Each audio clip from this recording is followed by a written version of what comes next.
నమస్తే, welcome to Telugu రాజ్యం. నేను మీ రామ్.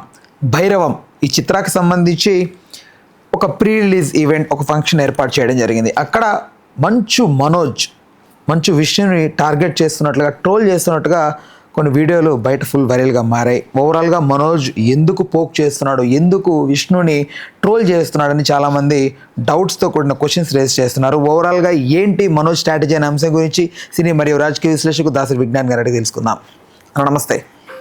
అసలు మనోజ్ పెద్దగా మాట్లాడేమో అనుకుంటే సడన్గా సంబంధం లేని స్టేజ్ మీద శివయ్య అంటూ శివుణ్ణి దేవుణ్ణి సైతం మధ్యలో తీసుకొచ్చి అక్కడ యూజ్ చేసుకొని వాళ్ళ అన్నయ్య మీద ట్రోల్ చేశాడు అనేది ప్రధానంగా వినపడుతోంది. ఏంటి మీ అభిప్రాయం దీని పట్ల? ఫస్ట్ ఆఫ్ ఆల్, భైరవం అనే సినిమాకి సంబంధించినటువంటి ఒక ప్రీ రిలీజ్ ఈవెంట్ జరిగింది. ఎందుకు పెట్టుకున్నారు అంటే 30కి మేము సినిమా రిలీజ్ చేసుకుంటున్నాం కాబట్టి అది అవసరం. ఇప్పుడు ఆ సినిమాలో అప్పుడెప్పుడో శంభో శివ శంభోలో మనం మాట్లాడుకున్నాం, అల్లరి నరేష్ ఇలా కూడా చేయగలడా, అరే అదేంటి అసలు ఆ చెవు వినబడకుండా ఏదో చేసి ఒక టైప్ ఆఫ్ యాక్షన్ చేశాడు. అట్లా దీంట్లో చూసుకుంటే Bellamkonda Srinivas some kind of different action ఇప్పటివరకు ఎప్పుడు పర్ఫామ్ చేయనటువంటి ఆ పూనకం వచ్చినట్టు అలా అలా అలా చూస్తుంటే ఏంటి అబ్బాయిలు ఇంత ఉందా అనిపించింది. అంటే ఇప్పటివరకు చేయలేదు తను ఎప్పుడు కూడా. అంటే యాక్షన్ సినిమాలు చేసుకుంటూ వెళ్ళాడు, ఒక పందాలో వెళ్ళాడు, కానీ ఇలా పర్ఫార్మెన్స్ ఓరియంటెడ్ సినిమా అంటే పర్ఫామ్ చేశానని అనుకున్నా పర్ఫార్మెన్స్ ఓరియంటెడ్గా అయితే ఇదే నాకు బాగా కనపడింది. అసలు నెక్స్ట్ లెవెల్. నెక్స్ట్ రోహిత్ అబ్బాయికి ఏమీ తక్కువ చెప్పు. ప్రజెంట్ అధికారంలో వాళ్ళ ప్రభుత్వమే ఉంది. వాళ్ళకి సంబంధించి ఎన్ని సినిమాలు పాన్ ఇండియా సినిమాలన్నా తీసుకోవచ్చు, కానీ ఎందుకు గ్యాప్ వచ్చిందో ఎందుకు ఇచ్చాడో తెలియదు, కానీ ఒక కంబ్యాక్ ఇచ్చాడు. అసలు ఆ ట్రైలర్ రిలీజ్ రోజు చూస్తుంటే ఆ పర్ఫార్మెన్స్లో అదేంటో అరుపులు ఆ కేకలు భలే అనిపించాయి. యాక్షన్ సన్నివేశాలు కూడా డిఫరెంట్గా డిజైన్ చేశారు, చాలా బాగుంది. Next as well as Manoj after long comeback అయినప్పటికీ యాక్షన్ విషయంలో, ఎక్స్ప్రెషన్స్ విషయంలో నిజంగా చాలా బాగా వచ్చింది. పర్ఫెక్ట్. ఈ ముగ్గురి కాంబినేషన్ అద్దిరిపోయింది అనుకున్నాం. సేమ్ ఇంకా ఇదేంటి ఇక మనం ఇక ఉన్ని ముకుందని చూడాల్సిన అవసరం లేదు. ఇప్పుడు ఆ సినిమా గురించి మనకు అవసరం లేదు. అది ఎంత రీమేక్ అయినప్పటికీ మనకి ఈ సినిమానే బాగా ఎక్కింది. జనాలు అక్కడికి వెళ్ళాల్సిన అవసరం లేదు. అసలు ఇదేంటి, కథాంశం ఏంటి, ఆ టెంపుల్ ఏంటి అని దేవుడి నిధిని కాపాడుకోవడానికి పాపం వాళ్ళు చేసినటువంటి ప్రయత్నం, దాన్ని దొంగిలించడానికి దొంగలు చేసినటువంటి ఇంకో విఫలయత్నం, ఇదే బేస్గా ఈ సినిమా మలిచిన విధానం ఏంటనేది వెళ్ళాలి లోపలికి. ఇప్పుడు భైరవం గురించి మనం మాట్లాడితే ఇంత ఉంది. మరి ఆ హీరోలు ముగ్గురు స్టేజ్ మీదకి వచ్చి, ఆ ప్రొడ్యూసర్ వచ్చి, ఆ డైరెక్టర్ వచ్చి, ఇంతమంది వచ్చినప్పుడు ఇంకెంత ఉండాలి? మొత్తం వారం వరకు భైరవమే వినబడాలి. ఆ డైరెక్టర్ బాగానే ఉన్నాడు, ప్రొడ్యూసర్ బాగానే ఉన్నాడు, నారా రోహిత్ ఓకే, బెల్లంకొండ అబ్బాయి ఓకే, మంచి మనోజ్కి మైక్ ఇచ్చారు.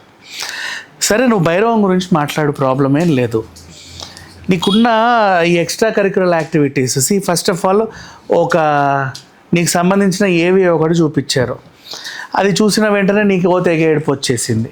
ఏడ్చావు, గుండె బగల కొట్టుకున్నావు, కింద పడ్డావు, మీద పడ్డావు, బోరు ఏడ్చావు, మొహం అంతా రెడ్ అయిపోయింది. జాలేసింది జనం, అయ్యో పాపం ఆఫ్టర్ లాంగ్ టైం ఇంతమంది అభిమానులు ఇంకా అభిమానిస్తున్నారు అని తెలుసుకొని 9 ఏళ్ళ గ్యాప్ తర్వాత బాగుందని చెప్పి లోపల తన్నుకొని వచ్చింది. అక్కడి వరకు నీ ఏడుపు వరకు ఇంత బాగుందంటే అంత బాగుంది. నెక్స్ట్ ఇదే నారా రోహిత్తో పాటు నేను లాస్ట్ ఒక్కడు మిగిలాడు చేసినప్పుడు నాకు వాయిస్ ఓవర్ ఇచ్చాడు. అది అయిపోయింది. తర్వాత 9 ఏళ్ళ గ్యాప్ వచ్చింది. ఇప్పుడు మళ్ళీ ఇతనితోనే నేను చేస్తున్నాను, సెకండ్ ఇన్నింగ్స్ లాగా ఫీల్ అవుతున్నాను. గుడ్ స్టార్టప్ అన్నావు, బాగుంది. ఆ బెల్లంకొండ శ్రీనివాస్ అబ్బాయితో మన ఇద్దరికి ఎపిసోడ్స్ చాలా బాగా వచ్చాయని చెప్పావు, బాగుంది.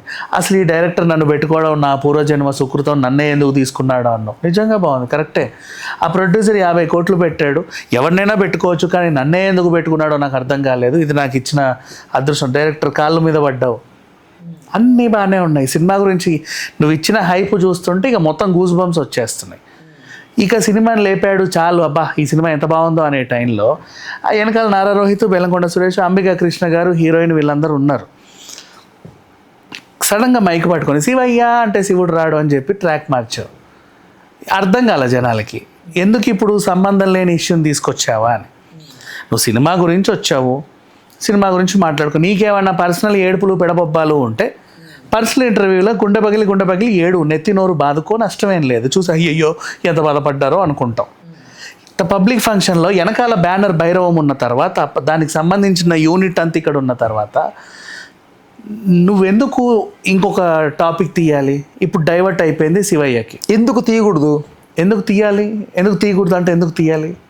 సరే ఎందుకు తీయకూడదు అని అడిగావు, ఎందుకు తీయాలి? ఇప్పుడు అతని బాధ అతని నొప్పి అతనిది అనిపించింది అని అది నీ పర్సనల్, అతని బాధ, అతని నొప్పి అతని ఇంటర్వ్యూలో చెప్పాలి.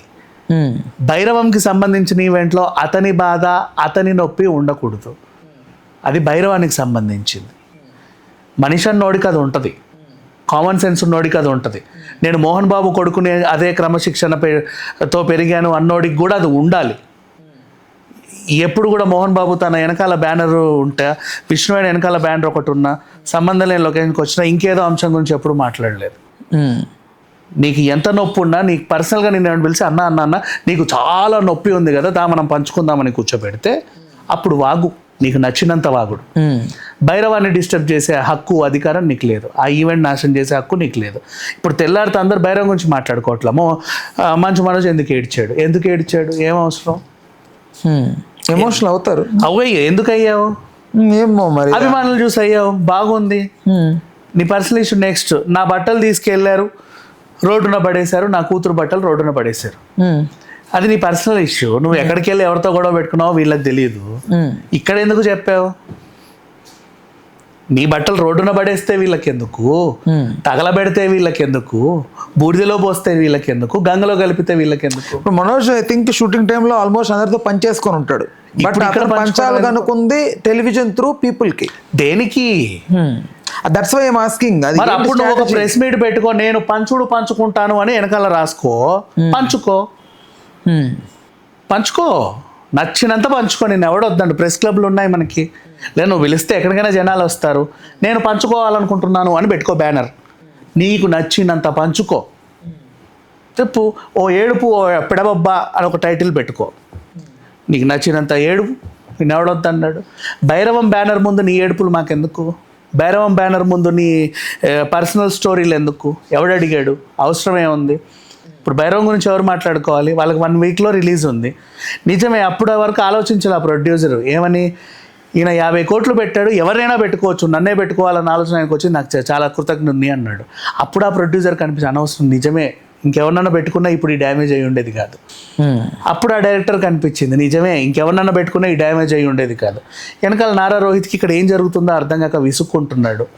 అంబికా కృష్ణ గారేమో ఏం మాట్లాడాలో తెలియక అటు హీరోయిన్ని ఇటు నారా రోహిత్ని ఎంగేజ్ చేస్తున్నాడు కామ్గా. ఇదంతా ఎప్పుడు అయిపోద్దా, వీడు ఎప్పుడు ఆపుతాడు రా బాబు అన్నట్లుగా. సీనియర్స్ అన్నీ చూసున్నారు కాబట్టి వచ్చావు, ఏదో చెప్పావు. సరే, ఇప్పుడు నీ పర్సనల్తో ఆగిపోయిందా, కట్ చేసావా? వైసీపీ వాళ్ళని ఎందుకు గెలికా? మళ్ళీ రాజకీయం ఎందుకు వచ్చింది నీకు? అంటే నువ్వు వచ్చింది ఈవెంట్ ఏంటి, వెనకాల ఉన్న బ్యానర్ ఏంటి, నిన్ను వాళ్ళు పెట్టుకోవడం ఏంటి, వాళ్ళకి నువ్వు శాపంలా మారడం ఏంటి? నిన్ను పెట్టుకోవడం తప్పు చేశారా? అంటే అంతమంది చూసేసరికి, అంత అభిమానం చూసేసరికి వచ్చిన ధైర్యమా అది? అంటే నీకు ధైర్యమే రాని, ఎమోషనలే అవ్వు. అంటే కొంచెం చూడంగానే ఆ ఊపు వస్తుంది కదా, రాని ఊపు రాని. మనిషివే కదా, మంచినీళ్ళే కదా తాగుతున్నావు. నీకు ఎంత ఊపు వస్తే మాత్రం ఉచ్చం నీచం మర్చిపోయి ప్రవర్తిస్తావా? వెనకాల ఉన్న వాళ్ళ గురించి, ఆ బ్యానర్ గురించి మర్చిపోయి మొత్తం ఒళ్ళు మర్చిపోయి మాట్లాడేస్తావా? ఎక్కడున్నావో నీకు తెలీదా? ఎందుకున్నావో నీకు తెలీదా? నువ్వు యూనివర్సిటీ ముందు గేటు మీద దగ్గర కూర్చుంటే వాగు ఆ వాగుడు, ట్రెస్ పార్సల్స్ నాట్ అలౌడ్ అనే బోర్డు దగ్గర కూర్చుంటే వాగు ఆ వాగుడు, నీ బట్టలు తీసుకెళ్ళినప్పుడు ప్రెస్ వచ్చినప్పుడు వాగు ఆ వాగుడు. అంతే. దానికంటూ నీకు సపరేట్ స్పేసెస్ ఉన్నాయి. లేదా ఎవడన్నా నిన్ను స్టూడియోకి పిలిచినా, నువ్వు ఎవరి స్టూడియో కన్నా పొరపాటున వెళ్ళినా వాగు నీ వాగుడు, ఏడు నీ ఏడుపు. ఎవరొద్దన్నారు? వెనకాల భైరవం 3 హీరోలకు అదొక సినిమా. 50 కోట్లు పెట్టాడు ప్రొడ్యూసర్ అని నువ్వే అంటున్నావు. మరి 50 కోట్లు వాడు పెట్టాడు ప్రొడ్యూసర్, నన్ను నమ్మి తీసుకొచ్చాడు అన్న ఇది నీకుంటే ఆయన డ్యామేజ్ చేయాలని నీకు ఎందుకు అనిపించింది? ఏ ధైర్యంతో అనిపించింది? అంటే గతంలో కూడా ఒకసారి ఒక మాట అన్నాడు మనోజ్, థింక్ అదేంటంటే భయపడ్డాడు అన్నట్లుగా. అంటే ఇది కన్నప్ప డైరెక్ట్గా చూసుకుందాం, బుల్లితెర కాదు వెండితెరలో చూసుకుందాం అని దిగాను అని అది ఒక మాట వాడాడు. సేమ్ అది కొంచెం ఇప్పుడు కన్నప్ప నిజంగా ఏదైనా అయిందా? అది కూడా గతంలో నువ్వు వాగిన వాగుడే కదా. నేను అదే అంటున్నా. మరి ఆ గతంలో నువ్వు వాగిన వాగుడికి అప్పుడు ఆ ఈవెంట్ డ్యామేజ్ అయింది. ఎవరు బైరం గురించి మాట్లాడుకోవాలా? డి అంటే D, Bairam versus Kannappa, Bairam versus Kannappa, అట్లా వెళ్ళిన న్యూస్ అది. అప్పుడు తెలుసు మనం ఏమైనా వాగితే ఇంకో కోణంలో వైరల్ అవుతాయి ఇవి, నోరు అదుపులో పెట్టుకోవాలి, ఇది 10 మందికి సంబంధించిన ఫంక్షన్, నువ్వు ఒక్కడివి అందులో జస్ట్ ఏ పార్ట్. నిన్ను నమ్ముకొని వాళ్ళందరూ ఏమీ లేరు వాళ్ళల్లో, జస్ట్ వాళ్ళందరిలో నువ్వు ఒకడివి దాంట్లో. రైట్. అప్పుడు నువ్వు ఒకడివి ఎలా ఉండాలంటే నువ్వు ఒకడివి లాగానే ఉండాలి. నువ్వే అంతా అని ఫీల్ అయిపోయి వాళ్ళందరినీ సర్వనాశనం చేసి అక్కడి నుంచి బయటికి వెళ్ళకూడదు. అండ్ నెక్స్ట్ నేను నా బట్టలు రోడ్డు మీద పడేయగానే వెంటనే 20 కార్లు వేసుకుని అన్నా మీకు మేమున్నామన్నా అని ఎవరో వచ్చారు. రాని ఎక్కువ కార్లు, రోజుకో కార్లో తిరుగు, నేను ఎవడొద్దన్నాడు? అవన్నీ నీ పర్సనల్ ఇంటర్వ్యూలో చెప్పుకోండి.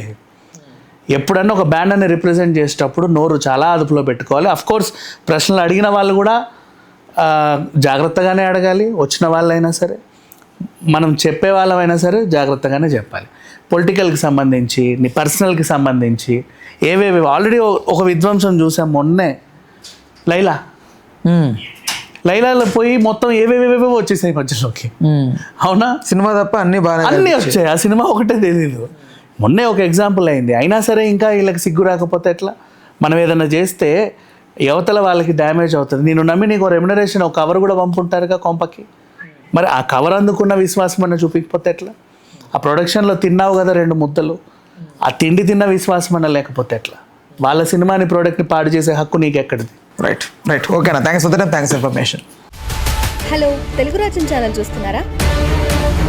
సామాజిక, రాజకీయ, జీవన చిత్రణే తెలుగు రాజ్యం. అతిశయోక్తులు, అసత్యాలు ఉండవు. రాజకీయ కోణం కాదు, ప్రజా కోణమే కొలబద్ద. తెలుగు రాజ్యం వీక్షణ మీ ఉత్తమ అభిరుచికి నిదర్శనం.